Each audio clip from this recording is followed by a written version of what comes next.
انسان کی زندگی میں جو چیزیں اسے بہت زیادہ نقصان دیتی ہیں اور بہت پیچھے چھوڑ دیتی ہیں، دنیاوی معاملات سے لے کر روحانی، اخلاقی، قلبی اور قرب الہی کے معاملات تک کو جو چیزیں نقصان پہنچاتی ہیں، ان میں ایک بڑی چیز غفلت ہے۔ ایک لفظ ہوتا ہے جو ہمیں اکثر سننے کو ملتا ہے کہ آپ کی توجہ نہیں ہے۔ یہ ڈھیر سارے لوگوں کا مطالبہ ہوتا ہے، اہل خانہ بھی مطالبہ کرتے ہیں، کئی موقع پر والدین بھی مطالبہ کرتے ہیں، غرباء بھی مطالبہ کرتے ہیں کہ امیروں کی ہماری طرف توجہ نہیں ہے۔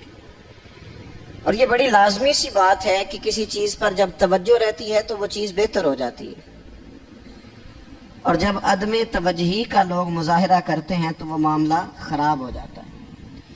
یہ جو عدم توجہ ہے اسی کو غفلت کہتے ہیں، اور جب انسان کے مزاج پر غفلت طاری ہوتی ہے اور غفلت اس پر پوری طرح غلبہ کر لیتی ہے تو پھر اس کی زرخیز زمین کو وہ بنجر کرتی ہے۔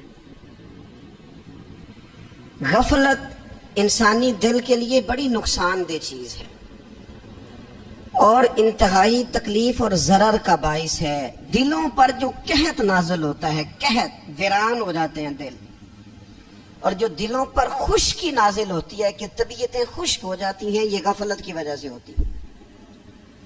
جو لوگ غافل ہو جاتے ہیں نا، اپنے معاملات کا دھیان نہیں رکھتے، دیکھیں نا، آپ کو کھانا کھاتے بھی غافل نہیں ہونا چاہیے۔ اگر کھانا بھی غیر معتدل کھا لیا جائے تو وہ انسان کی طبیعت کے لیے باعث ضرر بن جاتا ہے، نقصان کا باعث بنتا ہے۔ بات کرتے ہوئے بھی غافل نہیں ہونا چاہیے، کئی دفعہ جملے ایسے نکل جاتے ہیں جو انسان کے لیے پھر شرمندگی کا باعث بنتے ہیں۔ انسان کو غافل ہو کر کوئی کام نہیں کرنا چاہیے، غافل ہو کر، مدہوش اور بے ہوش ہو کر نہیں۔ غفلت دل کو ویران کرتی ہے، طبیعت میں خشکی لاتی ہے۔ غافل کبھی نہ بنے۔ قرآن مجید فرقان حمید نے ارشاد فرمایا کہ اقترب للناس حسابہم، فرمایا لوگوں کے حساب کا وقت قریب آ گیا۔ وہم فی غفلت معرضون، اور وہ ابھی بھی غفلت میں منہ پھیرے ہوئے ہیں۔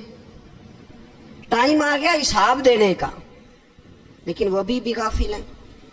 ہمارے جو زیادہ تر نقصان زندگی میں ہوئے ہیں وہ صرف ہماری غفلت کی وجہ سے ہوئے۔ ہم نے چیزوں پر توجہ نہیں دی، چیزیں گڑبڑ ہو گئیں۔ جس آدمی نے پھول لگائے ہوں، پھل لگائے ہوں، کھیتی لگائی ہو، وہ دانہ ڈال کے پانی دے کے فارغ نہیں ہو سکتا، اسے توجہ کرنی پڑتی ہے۔ اور کسی نے کہا تھا مالی جیندے ہون تو پھر بوٹے سوکدے نہیں۔ اگر موجود ہونا ان کو سینچنے والا، رکھوالی کرنے والا، تو پھر ان کی جڑیں کبھی خشک نہیں ہوا کرتی۔ ہماری جو غفلتیں یہ بڑی ضرر کا باعث ہیں، نقصان کا باعث، اور مجبوری معاف ہوتی ہے، غفلت معاف نہیں ہوتی۔ اسکول میں پڑھتے تھے، مدرسے میں پڑھتے تھے، تو ایک مجبوری ہو گئی جی، خدا نہ خواستہ گھر میں کوئی پریشانی ہو گئی تو اساتذہ اس پر سزا نہیں دیتے۔ کوئی خوشی کا موقع ہے گھر میں، فیملی میں کسی کی شادی ہے، اساتذہ اس پر سزا نہیں دیتے۔ لیکن اگر کبھی پتہ چلتا تھا نا کہ یہ گھر سے تو آیا تھا لیکن مدرسے نہیں آیا، یہ اسکول نہیں آیا، رستے میں غافل ہو گیا، تو یہ بات خوفناک تھی۔ یہ قابل سزا جرم تھا کہ تو غافل ہو گیا اپنی پڑھائی سے، تو گھر سے آیا اور یہاں نہیں آیا۔ غفلت قابل سزا ہوتی ہے، مجبوری کی معافی ہوتی ہے۔ ہمارا آج کا جو مسئلہ ہے وہ غفلت کا ہے۔ ڈھیر سارے لوگ ہیں، سمجھدار بھی ہیں، سیانے بھی ہیں، معاملہ فہم بھی ہیں، باشعور بھی ہیں، تعلیم کی ڈگریاں بھی رکھتے ہیں، لیکن اگر ان کی زندگیوں کی تکلیفوں کو دیکھا جائے اور بے آباد روح کو دیکھا جائے اور سجدوں سے ان کی دوری کو دیکھا جائے تو ایک ہی بات سمجھ میں آتی ہے کہ پتہ سارا ہے لیکن لے ڈوبی ہے غفلت، توجہ نہیں کی۔ لائق بچہ بھی نالائق ترین زندگی گزارتا ہے، اس لیے کہ اس کے لائق ہونے کے ساتھ ساتھ اس کا توجہ کرنا بھی تو ضروری ہے نا۔